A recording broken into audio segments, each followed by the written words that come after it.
Hello વિદ્યાર્થી મિત્રો, અગાશા પ્રવીણા. 3-12 ગુજરાતીની અંદર ચેપ્ટર 10 આપણે ભણી રહ્યા હતા. ચેપ્ટરનું નામ છે યુધિષ્ઠિર યુદ્ધ વિષાદ. સાહિત્ય પ્રકાર છે નાટ્યખંડ અને લેખકનું નામ છે ઉમાશંકર જોશી. આપણે જોયું હતું કે મહાભારતનું યુદ્ધ કૌરવ અને પાંડવો વચ્ચે પતી ગયું છે.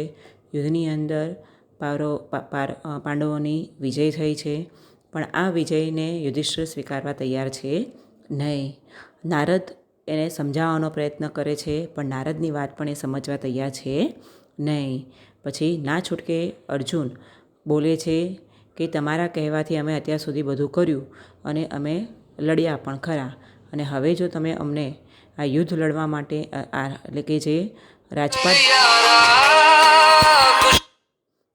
રાજપાટ જો ભોગવવાની ના પાડતા હો તો અમે આ રાજપાટ ભોગવવા વગર અમે રહી શકશું નહીં. માટે અર્જુનની આ વાત સાથે ભીમ પણ સહમત થાય છે, અને ભીમ પણ અર્જુનની સાથે સંમતિ આપે છે કે તમે મોટા ભાઈ છો, જો તમે અમને સલાહ આપી હોત તો અમે કદાચ આ કરત નહીં, પણ તમે અમને કંઈ રોક્યા નહીં એટલે અમે આ યુદ્ધમાં જોડાયા.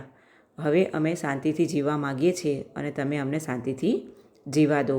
અને યુધિષ્ઠિર કહે છે કે આની કરતાં તો વનમાં રહી અને વનમાં તપસ્વી જેવું જીવન જીવી અને આરામદાયક જીવન જીવી અને પ્રાયશ્ચિત કરવું મને વધારે યોગ્ય લાગે છે. જો તમે રાજપાટ ભોગવવા ઈચ્છતા હો તો તમે આ રહી રાજગાદી અને તમે એ રાજપાટ ભોગવો અને હું વનમાં જાઉં. ત્યાં સુધી આપણે ભણ્યા હતા. પેજ નંબર 41 ઉપર આપણે ભણી રહ્યા છીએ. તો સહદેવ પણ યુધિષ્ઠિરને સમજાવવાનો પ્રયત્ન કરે છે.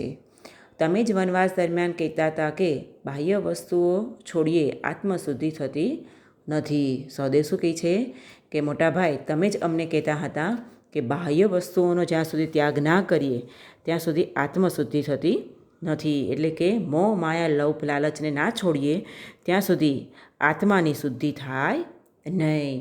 મમતા છોડી રાજ ભોગવવામાં જો બાધ છે તો મોટા મોટા રાજાઓએ યુદ્ધ કર્યા છે એટલું પણ તમે ભૂલી ગયા.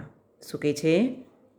એકબીજા સાથેની જે લાગણી છે, જો એ લાગણીને જો આપણે છોડી દઈએ, જો એનો ત્યાગ કરી દઈએ તો મોટા મોટા રાજાઓએ પોતાનો રાજપાટ ભોગવવા માટે, પોતાની રાજ સમૃદ્ધિ વધારવા માટે જે યુદ્ધો કર્યા એ જે યુદ્ધો એમણે કર્યા એ એમની એ રાજાઓની શું છે? મોટી ભૂલ છે. નકુલ, હું પણ એ કહેવા જતો હતો, ભગવાન મહાકાલ કરાવે તેમ આપણે કરીએ છીએ. શું કહે છે નકુલ? મોટાભાઈ, હું પણ એવું જ તમને કહેવા જઈ રહ્યો છું. શું?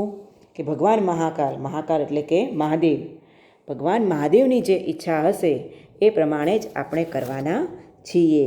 એમાં આપણું કશું ચાલવાનું છે નહીં. આપણે બધા એ અજબ જાદુગરના હાથમાં રમકડા છીએ. શું કહે છે? આપણે બધા તો એ અજબ જાદુગરના હાથના શું છીએ? રમકડા છીએ. એટલે કે જાદુગર જેમ નચાવે તેમ આપણે નાચીએ છીએ. એ દોરી હલાવે ત્યારે આપણે કૂદવા માંડીએ ને ખેંચી લે ત્યારે કરંડિયામાં પડ્યા રહીએ. શું કહે છે? એ જાદુગર જ્યારે દોરી હલાવે ત્યારે આપણે શું કરીએ છીએ? કૂદવા મળીએ છીએ. અને જેવી એ દોરી ખેંચી લે એટલે આપણે એક વાંસના ટોપલામાં, કરંડિયામાં એટલે કે વાંસના ટોપલામાં ચૂપચાપ પડ્યા રહીએ છીએ. જીવવું મરવું એ તો ભગવાનના હાથની વાત છે.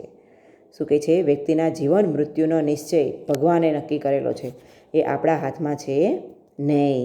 આપણે તો શું છીએ? યુધિષ્ઠિર શું કહે છે? પણ આપણે હથિયાર બન્યા ને. એ શું કહે છે?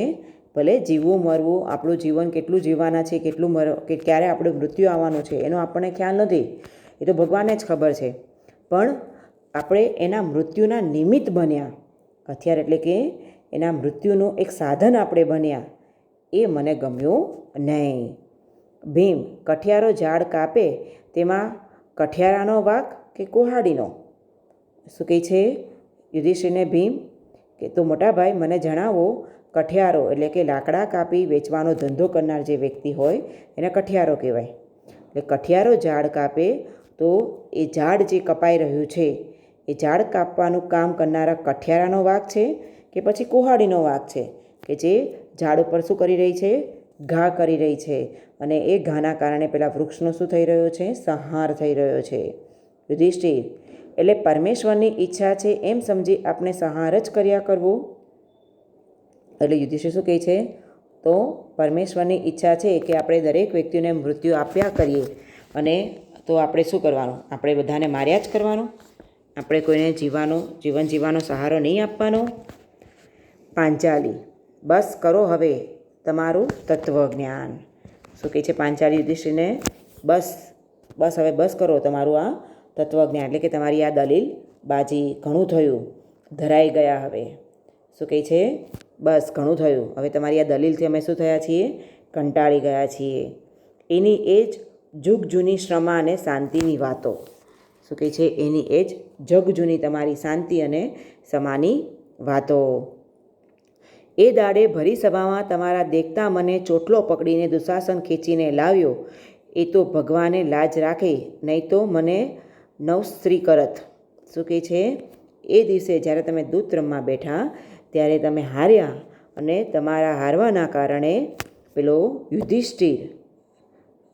દુશાસન દુર્યોધનના કહેવાના કારણે આખી ભરી સભામાં મારા વાળ પકડીને મને ખેંચીને લાવ્યો, અને ભરી સભામાં મારી લાજ લૂંટવા બેઠો હતો.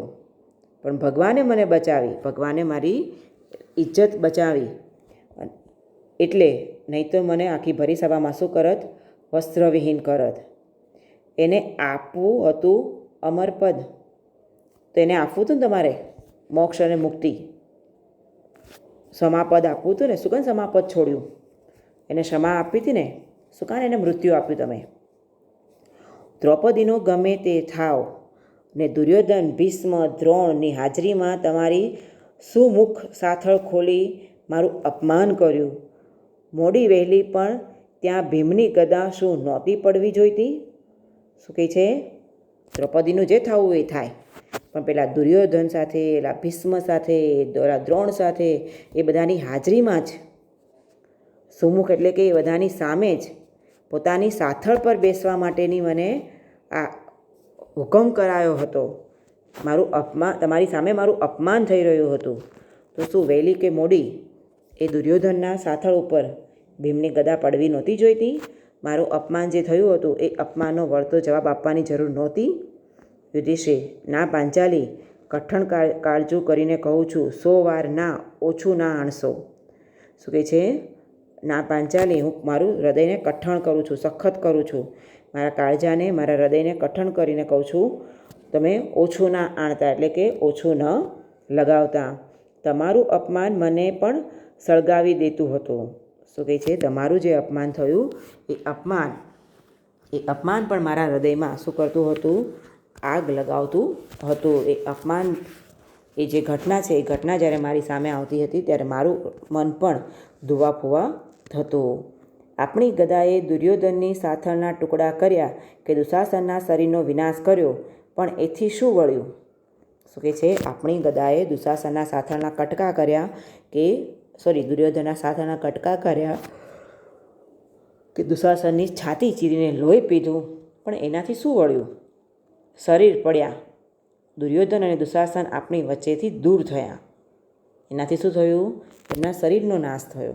દુર્યોધન અને દુશાસન આપણા વચ્ચેથી દૂર થઈ ગયા, પણ આપણે એને દૂર કર્યા. પણ જ્યાં જશે ત્યાં એ જ અભિમાન અને એ જ ક્રૂરતા બમણા વેગથી કામ કરશે. શું કહે છે? આપણે એમના શરીરનો નાશ કર્યો. એમના શરીરમાં રહેલા જે એમના અવગુણો હતા, જે એમનું અભિમાન હતું, જે ક્રૂરતા હતી, જે ઘાતકીપણું હતું, એ તો જ્યાં જશે ત્યાં બમણા વેગથી, એટલે કે વધારે ને વધારે શું કરશે? લોકો પર એ હાવી બનીને કામ કરશે. આપણે લડવું હતું દુર્યોધનના અભિમાની વૃત્તિ સાથે. શું કહે છે? આપણે કોની સાથે લડવાનું હતું? દુર્યોધનના અભિમાન ભર્યા વર્તન સાથે, એના વલણ સાથે આપણે લડવાનું હતું. દુશાસનની નિર્દયતા સાથે લડવાનું હતું. એટલે કે દુશાસનની જે લાજ વગરની, જે બેશરમની ક્રૂરતા હતી, જે ઘાતકીપણું હતું, એની સામે લડવાનું હતું. ને લડી બેઠા તેમના શરીર સાથે. શું કહે છે? અને આપણે લડ્યા તો કોની સાથે? એના શરીર સાથે લડ્યા. પાંચાળી, સ્ત્રીનો કોઈ ચોટલો પકડે તો તે પિતામહ હોય કે પરમેશ્વર પોતે હોય તો પણ તેની સાથે યુદ્ધ કરવું એવું શાસ્ત્રનું વચન સંભાળી આપું. શું કહે છે? સ્ત્રીના કોઈ કેશ પકડે, વાળ પકડે તો કે પછી એ તમારા પિતામહ હોય કે પછી કંઈ પરમેશ્વર પણ કેમ ના હોય, પણ સ્ત્રીની આજ્ઞા વગર જો એના શરીરના કોઈ પણ અંગને જો અડવામાં આવે તો તેની સાથે યુદ્ધ કરવું એવું શાસ્ત્રોમાં લખ્યું છે.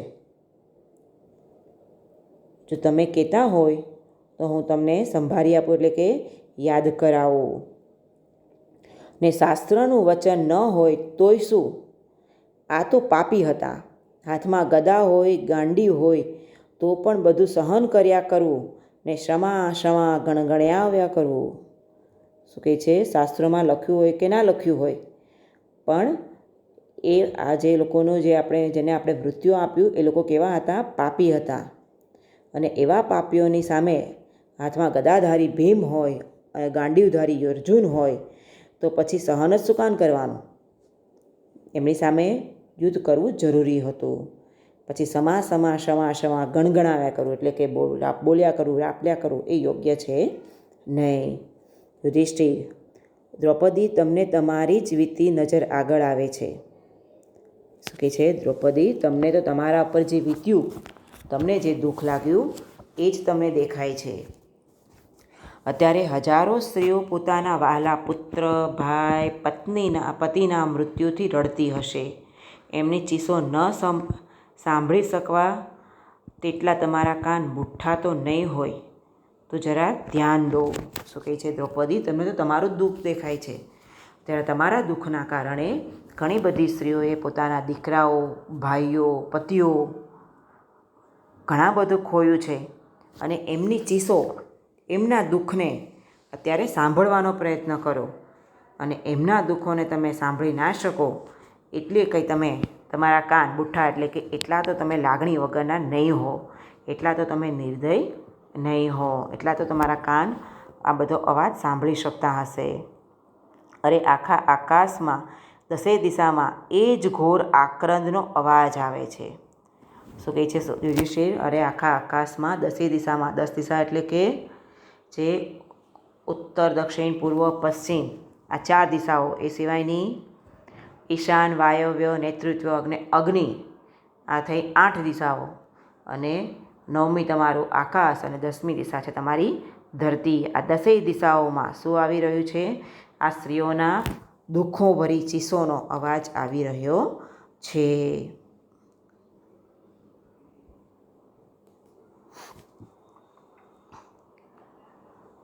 આખો સંસાર પાંચાલી, તું આંસુમાં સમજી જ નથી. તમારી આંખોમાં નિરંતર આગ જ વર્ષ્યા કરી છે. શું કહે છે?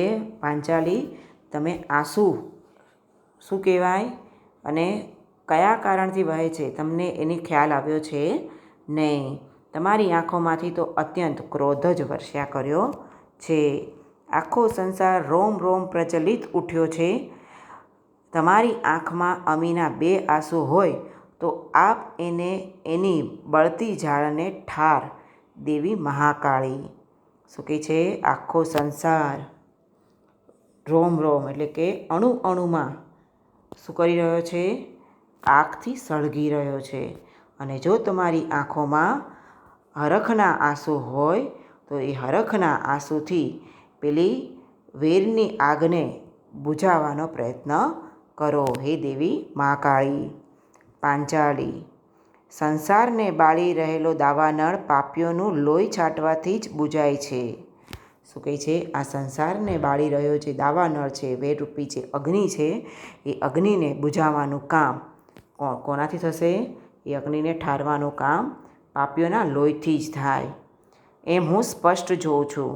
આજે લોકોને ત્રાહી ત્રાહી પોકારનાર કેટલાક પાપીઓ ચાલ્યા ગયા છે અને પ્રજાને શાંતિ મળી છે. શું કહે છે? મારા આંખોના હરખના આંસુથી કાંઈ અગ્નિ ઠરવાનો નથી.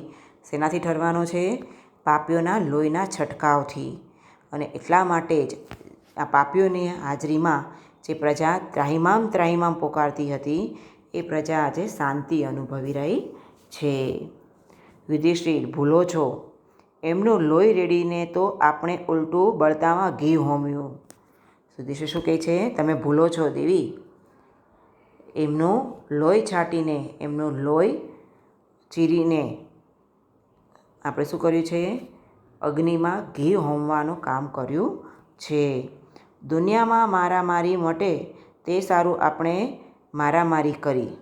શું કહે છે? દુનિયામાં લોકોમાં એકબીજા વચ્ચે જે યુદ્ધ અને ઘર્ષણની ક્રિયા ના થાય એના માટે આપણે શું કર્યું? યુદ્ધ કર્યું. અશાંતિ ફીટાડવા જતાં આપણે શમશાન શાંતિ મળી. શું કહે છે? અશાંતિને દૂર કરવા જ્યારે આપણે ગયા ત્યારે આપણને શું મળ્યું? વૈરાગ્યની શાંતિ મળી. પહેલાં પીડિતોની ચીસો આપણા અંતર ચીરી નાખતી હતી. જે પીડા યુદ્ધના મેદાનની અંદર જે પીડા ભોગવતા જે યોદ્ધાઓ હતા એ યોદ્ધાઓની પીડાને ચીસો શું કરતું હતું? આપણા હૃદયની અંદર ચીરા પાડી નાખે એવું દુઃખનો અનુભવ કરાવતું હતું. તો હવે શોકથી રોડ આપણા કાન પડઘા ફાડી નાખવા તૈયાર છે. તો દુઃખના કારણે પેલી સ્ત્રીઓ જે રડારડ કરી રહી છે એમની ચીસો સાંભળવા માટે આપણા કાન શું થઈ રહ્યા છે? તૈયાર થઈ રહ્યા છે. ભીમ, ન બોલું એમ મનમાં ઘણું એ થાય છે, પણ બોલ્યા વિના રહેવાતું નથી. યુધિષ્ઠિરને શું કહે છે? ભાઈ, મને ઘણી વખત ઈચ્છા થઈ જાય છે કે તમને મારે મોટા ભાઈ છું એટલે મારે કશું કહેવું છે નહીં, એટલે મારી જાતને ઘણો રોકવાનો પ્રયત્ન કરું છું, પણ તમે જે રીતે વાત કરી રહ્યા છો એના કારણે મારાથી બોલ્યા વગર રહેવાતું નથી. આપે બેસી રહ્યા હોત ને દુશ્મનોને ફાવે તેમ કરવા દીધું હોત તો ઠીક, શાંતિ જળવાત. કેમ ને? શું કહે છે એના ભાઈને? આપણે બેસી રહ્યા હોત અને કશું જ ના કર્યું હોત અને દુશ્મનોને જેમ કરવું હોત એમ કરવા દીધું હોત તો આપણને શાંતિ મળત. બરાબર ને મોટા ભાઈ? યુધિષ્ઠિર, ચોક્કસ. બે પહાડ વિના કદી પ્રતિધ્વનિ સંભળાતો જ નથી. શું કહે છે? ચોક્કસ. બે પહાડો સામસામે ઊભા હોય અને જો આપણે બૂમ પાડીએ તો જ સામે પ્રતિધ્વનિ, તો સામે પડઘો પડે, બાકી પડઘો પડે નહીં. પાપનો પણ એક પક્ષ વગર પડઘો પડતો જ નથી. પાપ પણ એક પક્ષે ક્યારેય ના થાય. જ્યારે સામા પક્ષ દ્વારા વારંવાર પ્રતિક્રિયાઓ થતી હોય ત્યારે બીજા પક્ષ દ્વારા પ્રતિક્રિયામાં પાપ થતું હોય છે. આપણાથી કાંઈ નથી તો બેસી રહેવાનું બન્યું હોત તોય બસ હતું. શું કહે છે? આપણે કદાચ કંઈ ના કર્યું હોત અને ખાલી બેસી રહ્યા હોત તો પણ ઘણું હોત, તો પાપ થાત નહીં. ઊભા થઈ સામે માથું ઊંચું કર્યું કે પાપ આપણી સાથે અથડાયું ને પડઘાની પરંપરા ચાલુ થઈ. શું કહે છે? ઊભા થાય છે અને માથું ઊંચું કરીને શું કહે છે? પાપ આપણી સાથે ભટકાયું અને આપણે સામે એને જવાબ આપવાનો પ્રયત્ન કર્યો અને એના કારણે પ્રતિધ્વનિ એટલે કે પડઘાની પરંપરા ચાલુ થઈ ને એ અવાજોથી આખો સંસાર ગુંગળાઈ રહ્યો છે. એટલે કે આપણી એ ક્રિયાના કારણે આખો સંસાર મૂંઝાઈ રહ્યો છે. ભીમ, પણ થવાનું થઈ ગયું. હવે ભીમ શું કહે છે? હવે જે થવાનું હતું એ થઈ ગયું, હવે શું કરશું? યુધિષ્ઠિર, અરે વાહ, હવે ઘણું બધું. શું કહે છે? અરે વાહ. કોઈ એક તો પૂછ્યું મને કે હવે આપણે શું કરવાનું છે એટલે ખુશ થઈ જાય છે. અરે વાહ, હવે આપણે ઘણું બધું કરવાનું છે. ભીમ, હું પણ કહું છું જે છે તે હવે જ છે. 12 વર્ષ વનમાં ભમ્યા ને કેટલાય વિતકોને મુશ્કેલીઓ પછી આ રાજ્ય મળ્યું છે તો ભોગવીએ. ભીમ શું કહે છે? હું એ જ કહું છું ભાઈ કે હવે જે છે એને આપણે હવે ભોગવવાનું છે. કે 12 વર્ષ વનમાં રખડ્યા અને ઘણી બધી સમસ્યાઓનો સામનો કર્યો. વિતંગો એટલે કે ઘણી બધી સમસ્યાઓનો સામનો કર્યો, ઘણા બધા સંકટોનો સામનો કર્યો અને જ્યારે હવે આ રાજપાટ ભોગવવા મળ્યું છે તો શાંતિથી એને ભોગવીએ. જટાસુર, ચિત્રસેન, કીચક માર્યાના દ્રશ્યો નજર આવ્યા તરવર્યા કરે. સુયોધનને માથામાં લાત મારેલી, તેનો દુખાવો હજી તો પગમાંથી ગયો નથી. ગઈકાલ સુધી માથે વિતકના વાદળા ઝઝૂમી રહ્યા છે હવે કંઈ ગુજર્યું ભૂલી જઈને આપણે નિરાતે બેસીએ. શું કહે છે ભીમ? પેલા જટાસુરને, ચિત્રસેનને, કિચકને, પેલા સુયોધને માથામાં જે લાત મારી હતી, એ માથામાં લાત મારવાના કારણે જે પગમાં જે દુખાવો થયો હતો એ દુખાવો હજી મને મટ્યો નથી. કાલ સુધી આપણે શું કરતા હતા? કાલ સુધી આપણા માથા પર શું હતા? વિતંક એટલે કે સમસ્યાના, સંકટના વાદળો હતા. એ હવે ગયા છે. તો હવે એ વાદળોને ભૂલી જઈને હવે આપણને જ્યારે સુખ ભોગવવા મળ્યું છે ત્યારે શાંતિથી સુખને ભોગવીએ. યુધિષ્ઠિર, ભીમ તું વરુની ભાષામાં વાત કરે છે. શું કહે છે ભીમને? તું પેલા વરુ એટલે કે લુચ્ચા શિયાળની ભાષામાં વાત કરે છે. કોળિયા અન્ન માટે વાઘવરુ કેટલી મારફાટ કરે છે. આપણે પોતાના પેટ માટે આટલું બધું કર્યું. આપણે પેટ તો એક છે ને, એના માટે આવડા મોટા રાજ્યની શી જરૂર છે? શું કહે છે? એક કોળિયા અન્ન માટે વાઘ અને વરુ શું કરે છે? અંદરો અંદર ઝઘડી પડે છે. અને આપણે પેટ તો, અને આપણે આ જે બી કર્યું શેના માટે કર્યું? આપણા પેટ માટે. અને આપણું પેટ તો શું છે? એક જ છે. અને આવડા નાના પેટ માટે આટલા મોટા રાજ્યની કંઈ જરૂર છે નહીં. પાંચાલી, યુધિષ્ઠિર હજુ આગ્રહ મૂકતા નથી એ જોઈ સહેજ ઠંડી પડીને ધર્મરાજા દૈત્યવનમાં આશ્વાસન આપતા તે ભૂલી ગયા. શું કહે છે? હે ધર્મરાજા, હે યુધિષ્ઠિર, તમે જ્યારે આપણે દૈત્યવન ગયા હતા, એટલે કે આપણે જે 12 વર્ષનો વનવાસ ભોગવા માટે ગયા હતા, ત્યારે તમે અમને બધાને જે આશ્વાસન આપતા હતા, જે સહારો આપતા હતા, એ ભૂલી ગયા. દુર્યોધનને લડાઈમાં મારી ઇન્દ્રપ્રસ્થનું રાજ કરીશું એવું કહી વનવાસનું દુઃખ વિસારે પડાવતા તે તમે કે બીજું કોઈ? શું કહે છે? દુર્યોધનને હરાવી આપણું જે ઇન્દ્રાસન જે છે એ પાછું મેળવીશું અને ફરીથી આપણે રાજપાટ ભોગવીશું એવું વનવાસ દરમિયાન અમારું દુઃખ ભૂલાવવા માટે, વિસારે એટલે કે ભૂલાવવા માટે તમે જે અમને આશ્વાસન રૂપી જે શબ્દો આપતા હતા એ તમે જ કે બીજું કોઈ? યુધિષ્ઠિર, એ હું જ. મારે જ વાકે બધું થયું છે એ તો હું ક્યારનોય કહું છું, ને તેથી તો હું એકલો જ વનમાં જવાનો વિચાર કરું છું. યુધિષ્ઠિર શું કહે છે? એ હું જ તમને બધાને સહારો આપીને તમને સમજાવવાનો પ્રયત્ન કરતો હતો અને મારે વાકે જ આ બધું થયું છે, માટે જ હું એકલો પશ્ચાતાપ કરવા માટે વનમાં જવા ઈચ્છું છું. તમને કોઈને સાથે લઈ જવા ઈચ્છતો નથી. નકુલ, ધર્મરાજ, તપસ્વીઓના જીવનમાં પણ કાંઈ ને કાંઈ પ્રાણ વિનાશ તો હોય જ. શું કહે છે? હે ધર્મરાજ, તપસ્વીઓના જીવનમાં કંઈક ને કંઈક પોતાના પ્રાણનો નાશ થાય એ માટે કંઈક ને કંઈક એવી ઘટના તો બનતી હોય જ છે. અર્જુન, અરે બધા પ્રાણી નબળા પ્રાણીઓ ઉપર જીવી ગુજારો કરે છે. શું કહે છે? એ મારા મોટા ભાઈ, બધા પ્રાણીઓ શું કરે છે? એક એનાથી નબળા પ્રાણીઓ ઉપર શું કરે છે? સહારો રાખીને જીવન જીવે છે. ઘોના આકારનું શરીરે ઊભા વાળવાળું સાપનો શત્રુ ગણાતો ખેતરાવ એક પ્રાણી, એટલે કે શું કહે છે? ઉંદર પાકને નુકસાન પહોંચાડે છે તો સાપ ઉંદરને ખાઈ જાય છે, સાપ મનુષ્યને નુકસાન પહોંચાડે છે.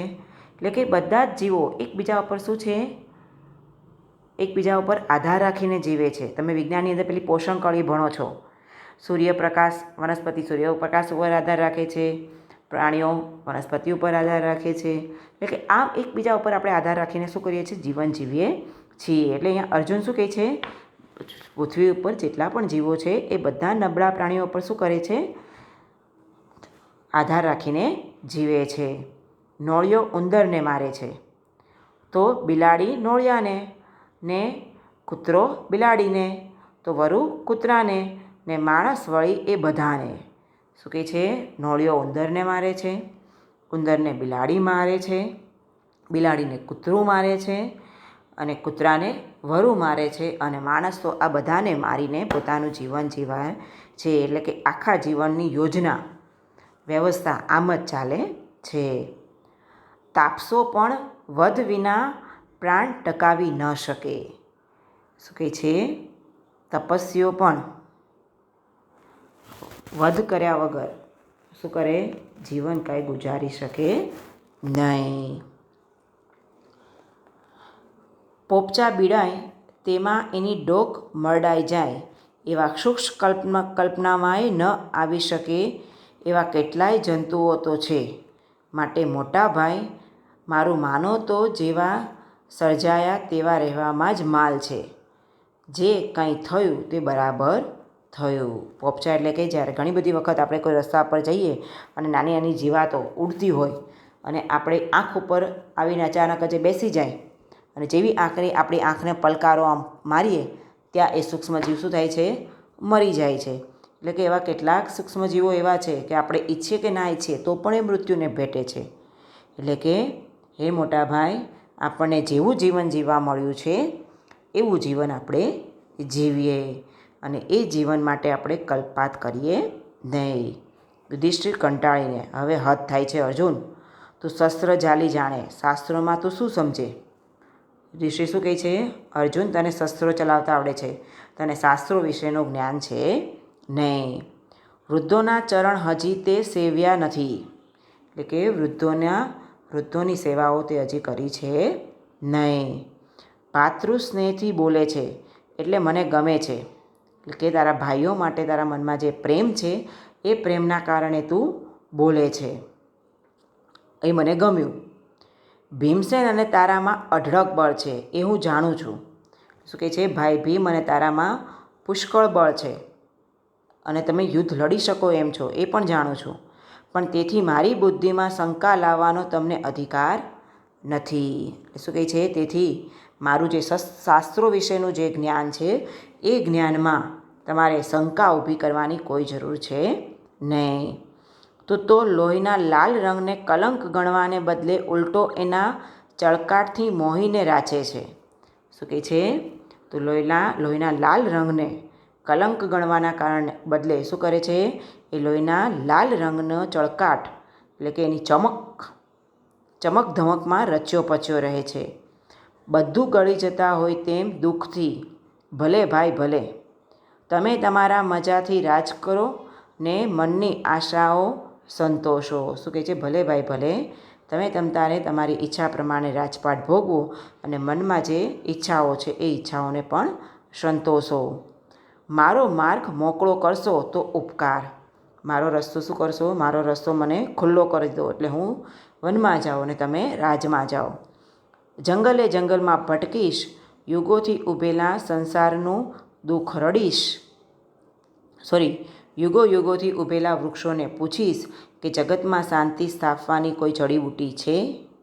શું કહે છે? હું જંગલે ભટકીશ અને જંગલોમાં યુગોથી ઊભેલા જે વૃક્ષો છે એ વૃક્ષોને હું પૂછીશ કે આ જગતમાં શાંતિ સ્થાપવા માટેનો યોગ્ય રસ્તો કયો છે? એની કોઈ જડીબુટી મળશે, એનો કોઈ ઉકેલ મળશે તો એ ગોતીશ. પર્વતના હૃદયનું દર્દ વહેતા ઝરણાની સાથે સંસારનું દુઃખ રડીશ. શું કહે છે? પર્વતોમાંથી જે વહેતા ઝરણાઓ છે એ ઝરણાઓ પર્વતોનું શું કરે છે? દુઃખ રડે છે. એમ આ સંસારનું જે દુઃખ છે એ દુઃખને દૂર કરીશ અને એની સાથે પણ હું રડીશ. ને સાગરના વડવાનળ બુજવવા જતી સરિતાઓને પૂછીશ કે સંસારનો દાવાનળ સમાવવા જેટલું પાણી તેમની પાસે છે કે નહીં. સાગરના વડવાઓ એટલે કે સમુદ્રમાંનો જે અગ્નિ છે એ અગ્નિને બુઝાવવા માટે નદીનું પાણી, મોટાભાગની નદીનું પાણી ક્યાં જતું રહે છે? સમુદ્રમાં.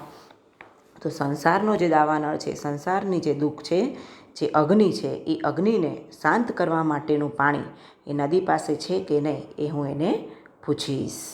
વ્યાસ: સંન્યાસીની આ શેની ધૂન લાગી છે તમને? એટલે કે આ સંન્યાસીનું જીવન જીવવાની ધૂન તમને કેમ લાગી છે? લગ્ની કેમ લાગી છે? દંડ એ જ ક્ષત્રિયોનો ધર્મ છે. એટલે કોઈ વ્યક્તિ કોઈ પણ જાતની દુર્કાર્ય કે દુર્કૃષ્ટ કરે તો એમને દંડ આપો, એને શિક્ષા આપી એ ક્ષત્રિયોનો ધર્મ છે. મુંડન નહીં. શા માટે રાજા શોક કરો છો? એટલે કે દંડ આપવો એ તમારા ક્ષત્રિય તરીકેનો ધર્મ છે.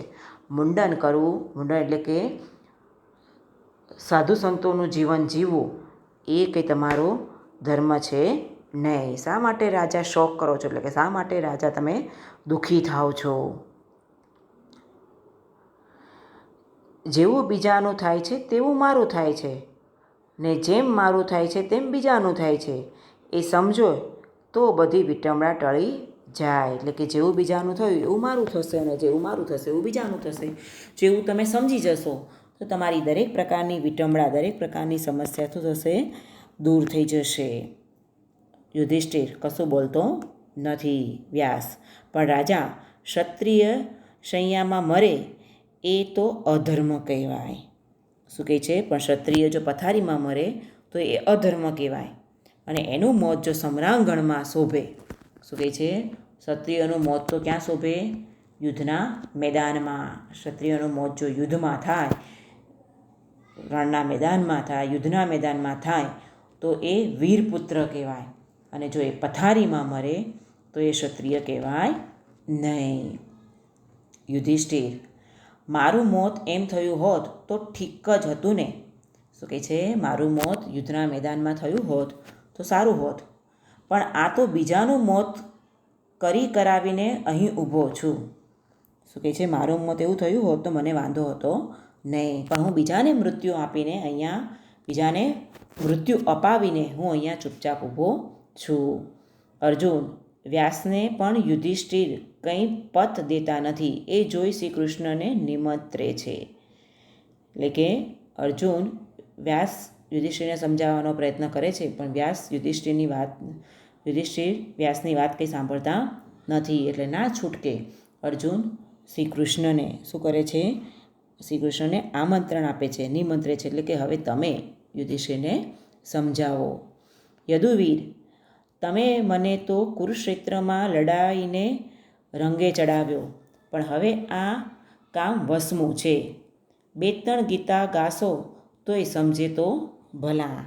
યદુવીર એટલે કે યાદવોના કુળવંશ એવા શ્રી કૃષ્ણ, તમે મને કુરુક્ષેત્રમાં એટલે કે યુદ્ધના મેદાનમાં જે યુદ્ધ કરવાનું હતું એ યુદ્ધ શું કામ કરું છું ને કોની માટે કરું છું એની મને તમે સમજ પૂરી પાડી હતી.